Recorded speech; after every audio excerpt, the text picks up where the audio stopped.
Good morning, students. This is class 8. Subject is GK, chapter number 13. The name of the chapter is Indian Economy, भारतीय अर्थव्यवस्था. First, the first wholly Indian bank was set up in 1894. पहला संपूर्ण भारतीय bank जो है वो 1894 को स्थापित हुआ था. The main source of the India's national income is agriculture. Agriculture से हमारे भारतवर्ष को नेशनल इनकम मिलता है. The country without income tax is Kuwait. Kuwait is a country where income tax is not applied. The central cooperative bank are in direct touch with the state cooperative banks. A tax paid to the central government on the personal income is income tax. Personal income पर जो tax दिया जाता है सरकार को, central government को, उसे income tax कहते हैं. National income estimates in the India is prepared by CSO.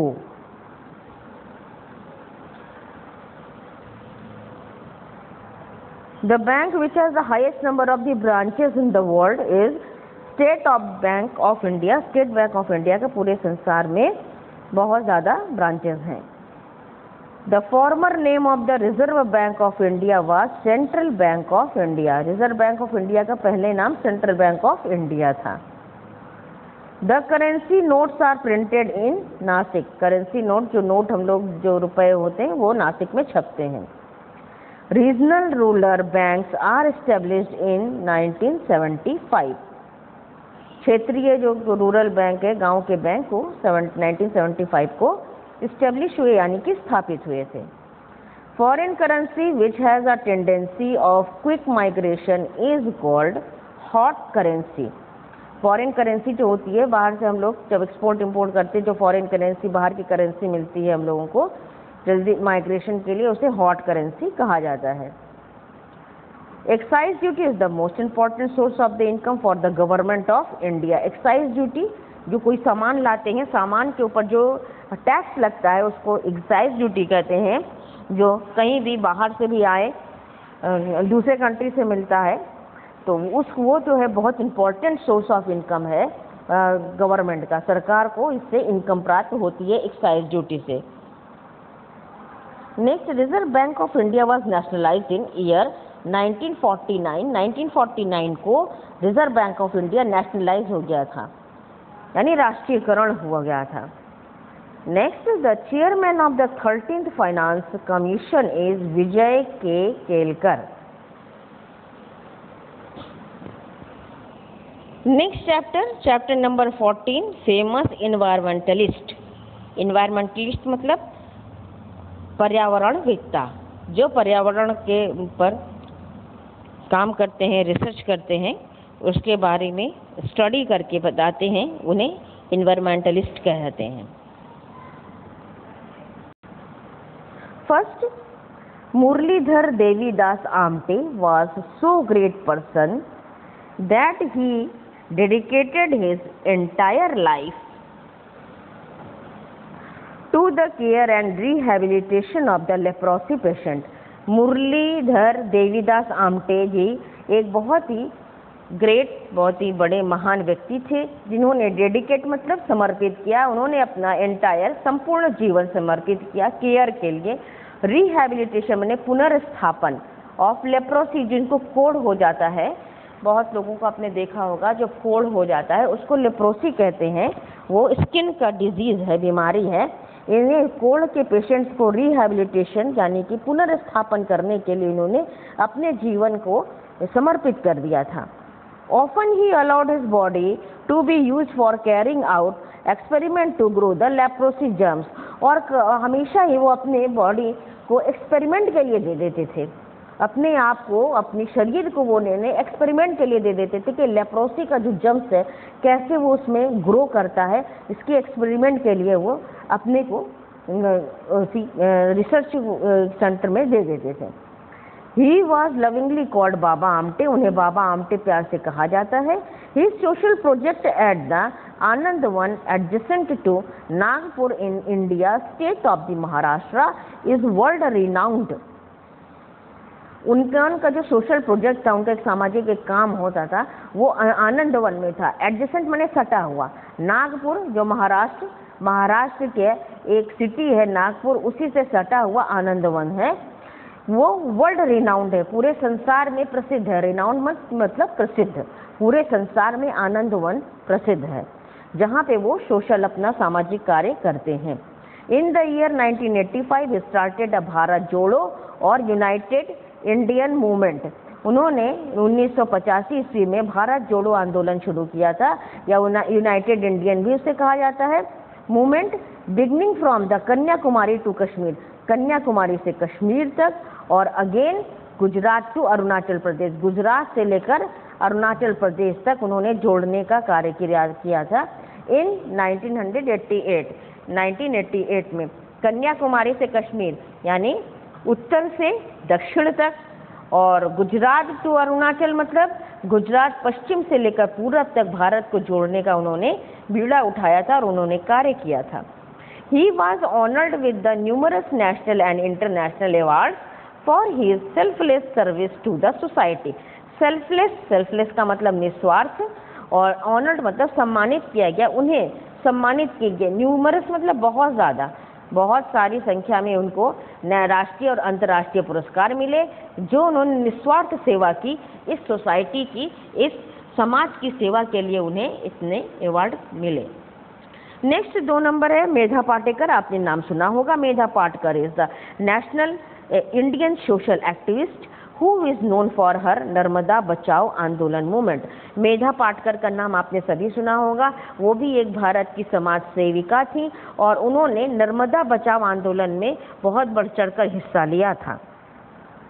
She was also the founder of the national alliance of the people's movement, NAPM, national alliance of the people's movement. ये एक संस्था थी, इसी का ये founder थी। Founder का मतलब होता है संस्थापक, फाउंडर में संस्थापक होता है, ये संस्थापक थी। Narmada Bachao Andolan began as a fight for the information about the Narmada valley development project and continue as a fight for just settlement of the lakhs of the people to be ousted by the Sardar Sarovar dam and other large dam along the Narmada river. उन्होंने नर्मदा बचाओ आंदोलन का इसके लिए उन्होंने लड़ाई छेड़ी थी। Actually जो नर्मदा नदी पर जो प्रोजेक्ट उनका बन रहा था, मल्टीपर्पज़ जो प्रोजेक्ट बन रहा था, तो उस समय उन लोगों को, जितने लाखों लोग थे जो उस नदी के किनारे बसे हुए थे, उनको हटाया जा रहा था। सरकार ने उनको हटा के वहाँ पे मल्टीपर्पज़ प्रोजेक्ट बना रहे थे। तो इसीलिए मेधा पाटेकर ने उन लाखों लोगों के लिए लड़ाई की सरकार से और उनके सेटलमेंट की व्यवस्था की, यानी उन्हें पुनर्स्थापन किया जाए, फिर से उन्हें कहीं ज़मीन दी जाए, फिर से उनका मकान बनवाया जाए। इसके लिए उन्होंने नर्मदा वैली डेवलपमेंट प्रोजेक्ट के लिए उन्होंने इसीलिए काम किया था।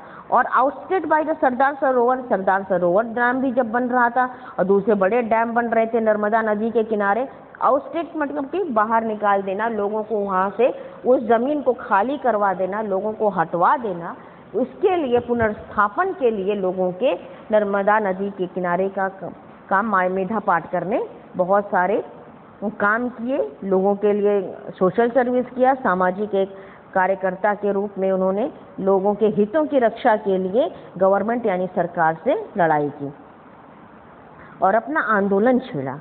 She filed a PIL public interest litigation and supreme court against the Lavasa project. जो लवासा प्रोजेक्ट था उसके लिए भी उन्होंने सुप्रीम कोर्ट में एक अर्जी दाखिल की थी, जिसका नाम था पब्लिक इंटरेस्ट लिटिगेशन यानी कि PIL। 3rd number Sunderlal Bahuguna. Sunderlal Bahuguna का हम लोगों ने कई बार नाम सुना है, आप लोगों ने भी नाम सुना होगा सुंदरलाल बहुगुणा का। Is a noted Garhwali environmentalist. वो गढ़वाल के रहने वाले थे। हिमाचल प्रदेश में गढ़वाल एक पहाड़ी स्थान पर जगह है, वहाँ के रहने वाले इन्वायरमेंटलिस्ट थे, यानी कि पर्यावरणवेत्ता, चिपकू मूवमेंट लीडर, वो चिपकू मूवमेंट के, चिपकू आंदोलन के वो लीडर थे। And a follower of the Mahatma Gandhi philosophy of the non violence and satyagraha, और महात्मा गांधी जी का जो दर्शन था नॉन वायलेंस, अहिंसा का और सत्याग्रह के पथ पर वो चलते थे, जो गांधी जी के ही पद चिन्हों पर ये सुंदरलाल बहुगुणा चल रहे थे।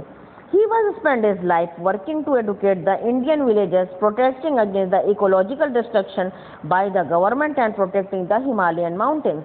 उन्होंने अपना संपूर्ण जीवन एडुकेट यानी कि लोगों को शिक्षित बनाने, गांव के जितने भारत के जितने गांव के लोग थे, गांववासी थे, उनको शिक्षित बनाने में किया। उनको यह समझाया कि पेड़ हमारे लिए कितने ज़रूरी हैं और इनकी रक्षा किस प्रकार से की जाए। तो ये जो चिपकू आंदोलन है, आप लोगों ने सबने पहले भी पढ़ा होगा कि ये जो वहाँ की महिलाएं थी, जब सरकार की तरफ से पेड़ काटने आते थे तो वो औरतें वो पेड़ के चारों तरफ चिपक जाती थी और उनको काटने से रोकती थी कि कोई मनुष्य को तो काटेगा नहीं, इसलिए वो पेड़ को ऐसे पकड़ी रहती थी। इसी से ही चिपकू आंदोलन कहते हैं। और इस प्रकार से सुंदरलाल बहुगुणा ने लोगों को समझाया, गांव वालों को समझाया, पेड़ के महत्व बताए, जंगल के महत्व बताए, और वो प्रोटेस्टिंग करते थे, विरोध करते थे इकोलॉजिकल डिस्ट्रक्शन, इकोलॉजिकल जो पर्यावरण का डिस्ट्रक्शन यानी कि विनाश कर रहे हैं, किसके द्वारा हो रहा था? सरकार के द्वारा। सरकार पेड़ काट रही थी अपने प्रोजेक्ट, अपने कामों को आगे बढ़ाने के लिए। इसके खिलाफ लोगों को उन्होंने तैयार किया। And protecting the Himalaya mountain, और हिमालय का जो पहाड़ है उसको भी प्रोटेक्ट करने का बीड़ा इन्होंने उठाया था, और इस तरफ उन्होंने ज़रूरी कदम उठाए और काम किया। He has had an active role with the Chipko and anti-Tehri dam movement. तो टेहरी डैम जो बन रहा था और चिपकू आंदोलन के लिए उनका एक्टिव रोल था, बहुत ही बढ़ चढ़ के इन्होंने हिस्सा लिया और इसके लिए कार्य किए। और टेहरी डैम पर भी जो आंदोलन हो रहा था, इसमें भी सुंदरलाल बहुगुणा का बहुत ही ज़्यादा योगदान रहा। He was one of the first people to point out the fallacies of the judgment when creating the Tehri Dam। वो एक पहले वो व्यक्ति थे जिन्होंने पॉइंट आउट किया। फैलासीज का मतलब है कुतर्क, तर्क करते हैं, कुतर्क माने गलत तर्क करना। हम लोग कोई बात करते हैं जिसका एक लॉजिक होता है, लेकिन कोई बात हम करें जिसका कोई लॉजिक ही ना हो, कोई उसका कोई मतलब ही ना हो, तो उसको कुतर्क कहते हैं, गलत बात पर तर्क करना। तो ये उन्होंने गलत बात पर जो तर्क हो रहा था, इसको उन्होंने पॉइंट आउट किया। Judgement when creating the Tehri dam, तब टेहरी डैम जब बन रहा था, उस समय उन्होंने उसको जो सरकार अपना तर्क दे रही थी उसके ऊपर उन्होंने पॉइंट आउट किया, उसको उन्होंने बताया कि ये गलत है। He was awarded the Padma Vibhushan in 2009। 2009 में उन्हें पद्म विभूषण की उपाधि प्राप्त हुई।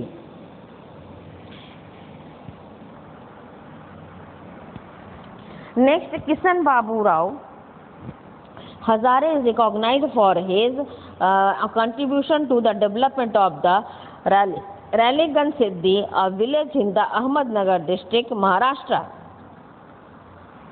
किशन बाबूराव हजारे, जिसे कि अन्ना हजारे के नाम से जानते हैं, आप लोग सब लोगों ने इनके बारे में सुना होगा। इन्हें जाना जाता है, रिकॉग्नाइज माने जाना जाता है, कंट्रीब्यूशन उनके योगदान के लिए कि इन्होंने रेलगान सिद्धि एक गांव है अहमदनगर में, एक गांव है जो महाराष्ट्र में पड़ता है, उसकी डेवलपमेंट के लिए, उसके विकास के लिए इन्होंने कदम उठाए थे और अपना योगदान दिया था।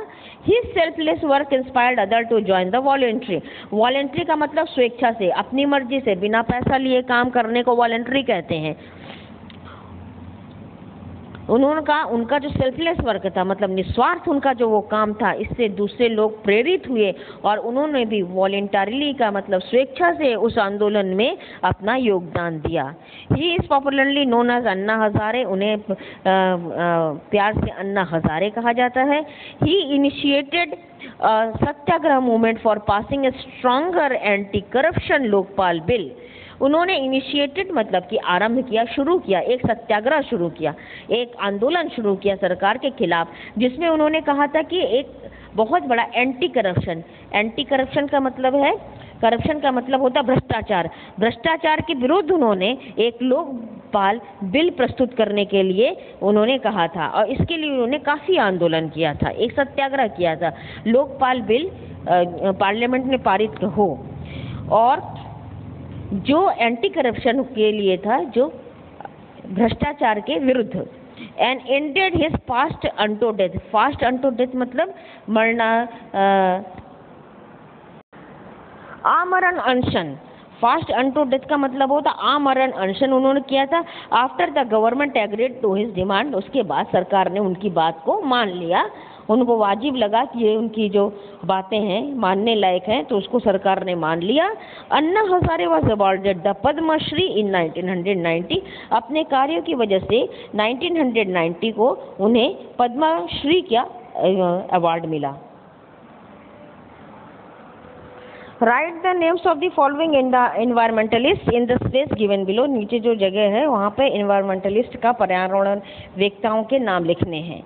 He was an environmentalist, painter, photographer of India who was interested in wildlife.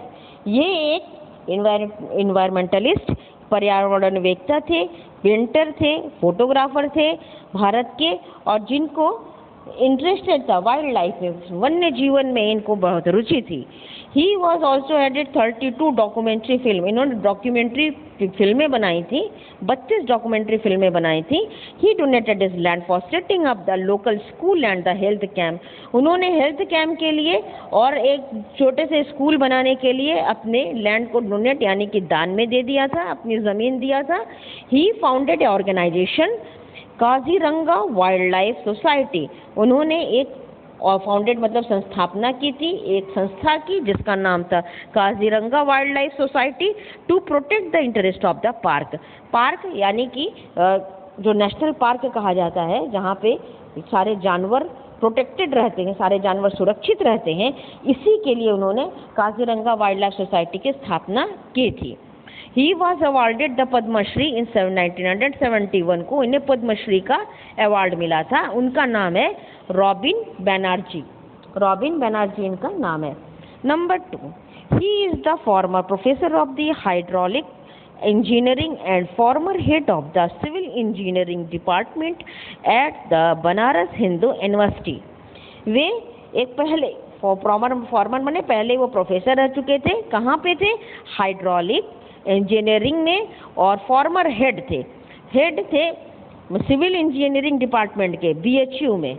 BHU का नाम आपने सुना होगा, इतना बड़ा यूनिवर्सिटी है, बनारस हिंदू यूनिवर्सिटी के वो हेड भी रह चुके थे। कि कौन सा डिपार्टमेंट था उनका? Civil engineering department. He is the founding president, वो प्रेसिडेंट थे, फाउंडिंग मतलब संस्थापक थे। अध्यक्ष संकट मोचन फाउंडेशन के वो अध्यक्ष भी रहे थे। और he dedicated his life to cause of cleaning the Ganga river. Ganga नदी को साफ करने के लिए उन्होंने जो काम किया था, उसके लिए उन्होंने डेडिकेटेड हिज लाइफ यानी अपना जीवन समर्पित किया था। उनका नाम था Virbhadra Mishra. Virbhadra Mishra. She is an Indian environmental activist and the anti-globalization author. ये महिला जो हैं वो इंडियन एनवायरमेंटल एक्टिविस्ट है, मतलब कार्यकर्ता है, पर्यावरण के प्रति वो इनका योगदान है, ये कार्य करती हैं, और एंटी ग्लोबलाइजेशन ऑथर भी हैं। ऑथर ये मीन्स राइटर, लेखिका है। She is one of the leaders and the board member of the International Forum on the Globalization. वे इंटरनेशनल फोरम ऑन ग्लोबलाइजेशन जो एक संस्था है उसकी ये एक लीडर भी हैं और बोर्ड मेंबर हैं। जो किसी भी संस्था का जो बोर्ड मेंबर्स होते हैं उसमें से एक ये मेंबर है।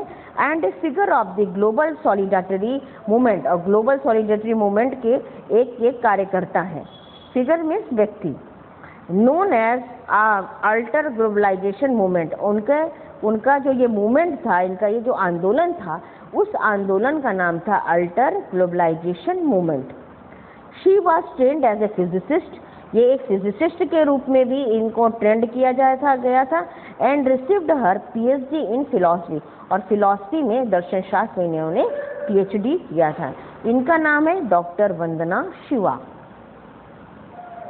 Next, she was the first woman prime minister to give the serious thoughts to the whole concept of environmental education and awareness.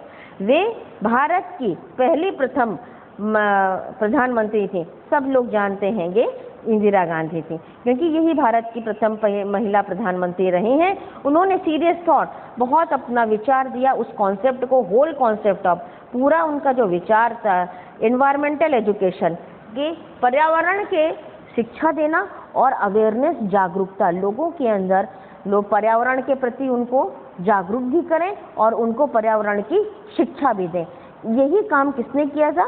Indira Gandhi, first prime minister ने हमारे किया था, जो महिला प्राइम मिनिस्टर थी। She was the great admirer of the Himalayas and, यहाँ पे mighty होगा, why mighty, Himalaya and beauty of the chinar and deodar trees. वे बहुत ही ग्रेट एडमायरर माने बहुत ही प्रशंसा करने वाली, या बहुत अच्छा लगता था उनको माइटी हिमालय, जो हिमालय इतना ऊंचा, इतना विशाल हिमालय की ये बहुत बड़ी प्रशंसक थी, बहुत उसे मानती थी। और ब्यूटी, और उस हिमालय के पर्वत पर जो चिनार के पेड़ हैं और देवदार के पेड़ हैं, उसको उन्हें देखना बहुत अच्छा लगता था। Once she had specially gone to Kashmir during the autumn to be under the beautiful falling leaves of the chinar tree. एक बार वो उन्होंने स्पेशली वो कश्मीर में ऑटम के महीने में, शरद ऋतु में सिर्फ इसलिए गई थी कि चिनार के पेड़ों के नीचे कैसे पत्तियां उसकी गिरती हैं, कितनी खूबसूरत पत्तियां हैं, वो जब गिरती हैं तो दृश्य को देखने के लिए वो सिर्फ कश्मीर गई थी। इनका नाम है इंदिरा गांधी। मैंने पहले ही आपको बताया, भारत की पहली महिला प्रधानमंत्री। Did you know, for her contribution toward the environment after the death of the Indira Gandhi, 2 important awards were constituted in her name. उनकी मृत्यु के बाद, इंदिरा गांधी की मृत्यु के बाद, उनके कंट्रीब्यूशन यानी उनके योगदान के लिए जो उन्होंने पर्यावरण के लिए किया था, उनके नाम पे 2 इम्पोर्टेंट अवार्ड रखे गए। एक का नाम था the Indira Priyadarshini Vrukshamitra award, और दूसरा था इंदिरा गांधी पर्यावरण पुरस्कार। यहाँ इंडिया नहीं होगा, यहाँ इंदिरा गांधी होगा। इंदिरा गांधी पर्यावरण पुरस्कार, ये दोनों पुरस्कार उनके नाम पे, इंदिरा गांधी के नाम पर निकले थे। Next chapter number 15, identity card. Identity card means पहचान पत्र। देखिए हम लोग इस चैप्टर में कौन कौन से पहचान पत्र हैं हम लोगों के। As a citizen of the India, what type of the identity card the government has provided us. First number, the voter identity card is used as the significant document across India for the identity in the plenty of the task। जो voter identity card होता है, जो लोग, अभी आप लोग छोटे बच्चे हैं लेकिन जब बड़े हो जाएंगे तो आपका भी वोटर आईडी कार्ड बनेगा, जिससे हम लोगों का पहचान होता है। बहुत सिग्निफिकेंट, बहुत महत्वपूर्ण ये एक दस्तावेज है हम लोगों के लिए, पूरे इंडिया में यह काम में आता है। फॉर आइडेंटिटी, और ये बहुत सारे काम, प्लेंटी मने बहुत सारे, टास्क मने काम, बहुत सारे काम में वोटर आइडेंटिटी कार्ड की ज़रूरत पड़ती है। It is an identification card issued by the election commission of India. जो इलेक्शन कमीशन है, चुनाव की जो कमीशन है भारतवर्ष की, वो हम लोगों को ये आइडेंटिफिकेशन, ये पहचान देती है। ये कार्ड हम लोगों को इशू किया जाता है। Number 2, driving licence. Number 2, driving licence सब लोग जानते हैं, जो भी लोग ड्राइव करते हैं, सर जिसके भी पास गाड़ियां हैं उसके पास एक ड्राइवर लाइसेंस होना चाहिए। मतलब ये आरटीओ ऑफिस जो है वही पारित करता, वही इशू करके देता है। Driving licence is an official document permit issued by the regional transport office RTO that allow the holder to drive a motor vehicle और vehicles on the public road. Driving licence क्या होता है? एक official सरकारी एक दस्तावेज है जिसे कि आरटीओ ऑफिस देता है, और इसका मतलब ये हुआ कि जिसके नाम का वो ड्राइविंग लाइसेंस है उसको ये अलाउ किया गया है, उसको ये अधिकार दिया गया है कि आप कोई भी गाड़ी जो है वो ड्राइव कर सकते हैं। मीन्स आप इस लायक हैं कि आप ड्राइविंग कर सकते हैं, इसलिए ड्राइविंग लाइसेंस दिया जाता है। नेक्स्ट है पासपोर्ट। पासपोर्ट को नाम ने आपने सुना होगा, जब हम लोग कभी भी देश के बाहर जाते हैं, विदेशों में जाते हैं, तो पासपोर्ट की ज़रूरत होती है। पासपोर्ट एक ऐसा आइडेंटिटी कार्ड है जिसके द्वारा पता चलता है कि हम किस देश के निवासी हैं, हमारी नेशनलिटी, हमारी राष्ट्रीयता क्या है, हमारा आइडेंटिफिकेशन, हमारी पहचान क्या है, और तभी पासपोर्ट के ही द्वारा हम लोग किसी दूसरे कंट्री में जाने के लिए अलाउ होते हैं। अगर पासपोर्ट नहीं है तो आप किसी कंट्री में नहीं जा सकते। Passport is an official document issued by the government identifying an individual, granting him her permission to travel abroad and requesting the other protection of the other government for him, her and right to return to India. देखिए, जो अभी मैंने बताया, passport एक official, एक सरकारी दस्तावेज है जो हमारी सरकार, उसी देश की सरकार हम लोगों को देती है, और ये हमारी पहचान पत्र, इंडिविजुअल अपनी एक पहचान है। ग्रांटिंग हिम, जो उसे अधिकार देती है किसी आदमी या औरत को, कि उसको परमिशन देती है, उसको आज्ञा देती है कि वो ट्रैवल अब्रॉड, देश के बाहर यात्रा कर सके, and requesting other protection from the other government, और अगर दूसरे भी कंट्री में चले गए हैं तो उनका पासपोर्ट होल्डर का ये अधिकार होता है कि जिस कंट्री में गए हैं वो कंट्री उनके अधिकारों की रक्षा करे और उनका प्रोटेक्शन करे, and right to return to India, और उनको ये अधिकार प्राप्त होता है कि दूसरे कंट्री से वो अपने घर, अपने भारतवर्ष में वापस आ सकें। ये पासपोर्ट का काम है, और पासपोर्ट के बिना कोई भी व्यक्ति अपने देश से बाहर नहीं जा सकता। सारे संसार में यात्रा करने के लिए पासपोर्ट की ज़रूरत पड़ती है। सिर्फ नेपाल ही ऐसा देश है जहाँ पे हम लोग, भारतवर्ष के लोग, बिना पासपोर्ट के भी नेपाल में जा सकते हैं। नेक्स्ट है पैन कार्ड। आपने देखा होगा, ये देखिए पैन कार्ड ऐसा है। पैन कार्ड आपने देखा होगा। Pan card is generated and issued by the Indian income tax department. Indian income tax department जो है ये पैन कार्ड को जनरेट करती है, बनाती है और इशू करती है, देती है। To uniquely identify every tax paying person in the India. भारत में हर व्यक्ति जो टैक्स पे करता है उसका एक पैन नंबर होना चाहिए, पैन कार्ड होना चाहिए। ये इंडियन इनकम टैक्स जो डिपार्टमेंट है वो ही सबको देते हैं। It is a 10 digit alpha numeric code card. ये अल्फा न्यूमेरिक कोड कार्ड है, 10 डिजिट का उसमें नंबर होता है। पैन स्टैंड, पैन का क्या मतलब है?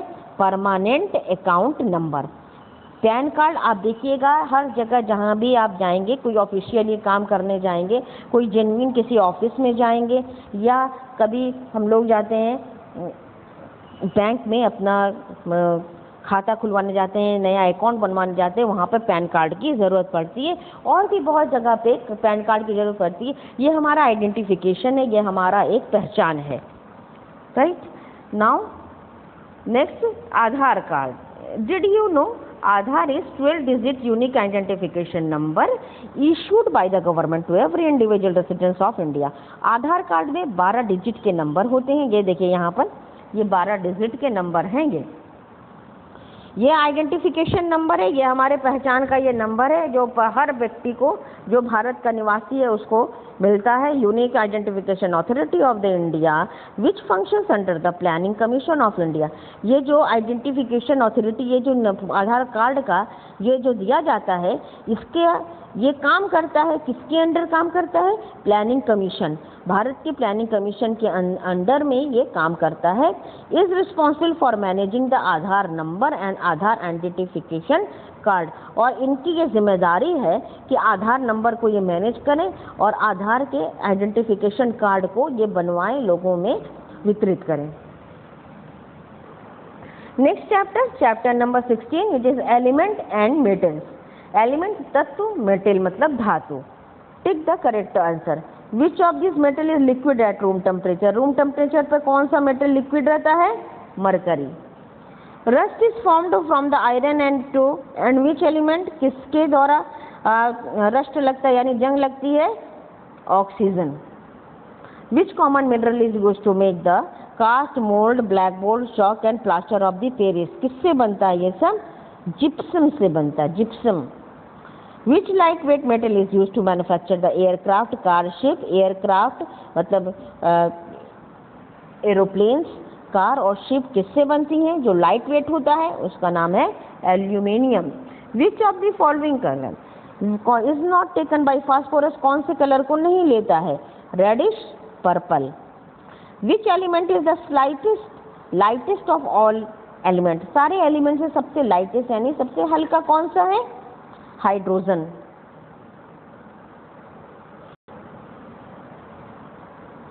विच of the following element is mixed with the copper to make brass. Copper से मिक्स करके ब्रास बनाया जाता है। कि किसे कॉपर के साथ मिक्स करते हैं वो है जिंक। ब्रास बनाया जाता है, पीतल बनाया जाता है जिंक में कॉपर मिलाकर। Which among the following is the hardest metal, इन सब में सबसे हार्डेस्ट मेटल, सबसे सख्त कठोर कौन सा मेटल है? उसका नाम है टंगस्टन।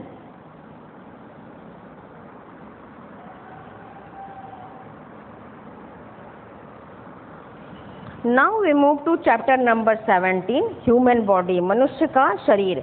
हम लोग इसमें मनुष्य के शरीर के बारे में पढ़ेंगे।